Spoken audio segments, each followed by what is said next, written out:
Welcome to Learn Short and Typing with Vikas sir. XI number 10 and 11, 840 words at the 100 word per minute. We ready? Start.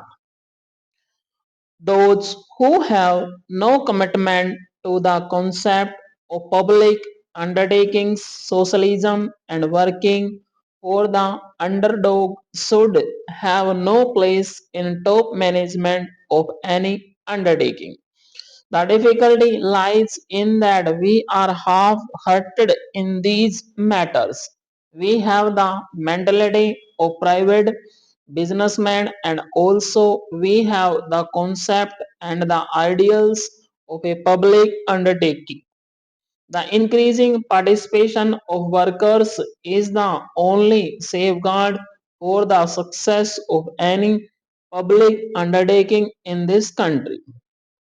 There have been cases of inflected sales and fraudulent transactions about which my honorable friend made a pointed reference. I would submit that the Economic Intelligence Bureau should play an effective role in checking malpractices in such big undertakings.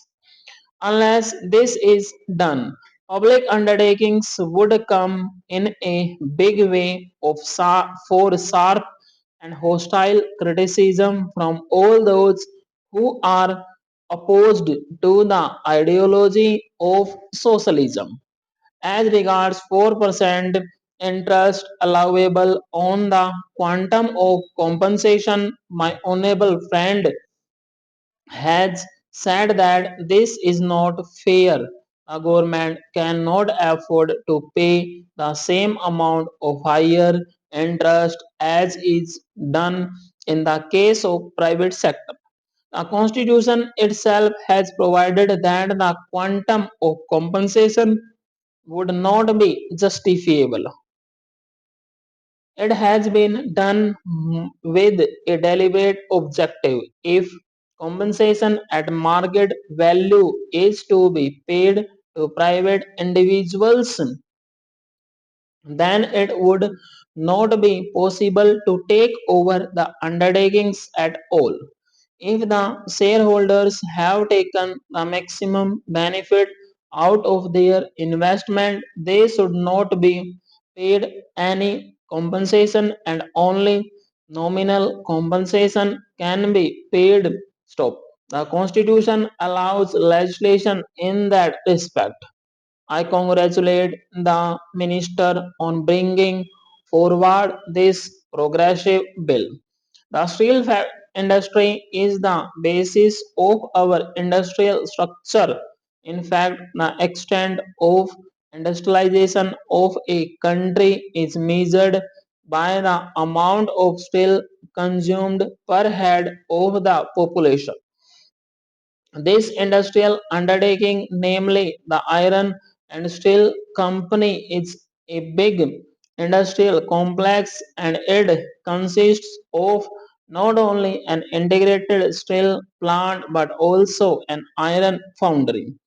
The company was started initially after the First World War and by 1952 it had increased its capacity to 1 million tons. But the decline in the fortunes of the company started in the 60s and by 1963 the production had gone down to 1 lakh tons per year, that is 13% of its rated capacity as stated by the Honorable Minister. In fact, its production had reached a figure of 8 lakh tons. From that, it came down to 1 lakh tons, which was a result of the rotten management and the low price of steel. Next para. Sir, we were expecting that this bill, which is before us and which has been passed by Rajya Sabha, would deal with some of the vital issues that are agitating the minds of the people and their living conditions also. but unfortunately it does not do so. The reality is that in the original Act of 1955, we have about 13 categories of essential commodities, including cattle, fodder, coal, automobile parts, cotton, wool, textiles, raw cotton, raw jute, drugs, food grains, iron ore, petroleum and petroleum products, sugar and sugarcane, but this bill touches only a few things. Here, the vital aspects are not even touched up. There is no statement of objects and reasons appended with the bill so that we can grasp the meaning of this. As far as this bill is concerned, it deals with some formality and technical matters only. When we touch upon this subject, we know that there are three aspects which are important, such as production, distribution and price. With regard to production, the whole country knows that there has been a bumper crop of food grains and we are patting ourselves on the back for that. Besides that, there have been huge imports with regard to groundnut. Also, the minister has been declaring that there has been a bumper crop of 18 lakh tons and it comes to about 40% more than the last year's production.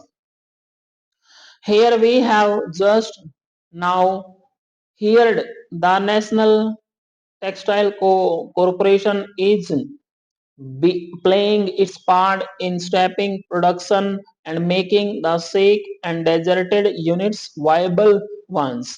In such a situation when there is production on such a huge scale, what is the factor that is hindering the proper distribution and check on price rise in our country?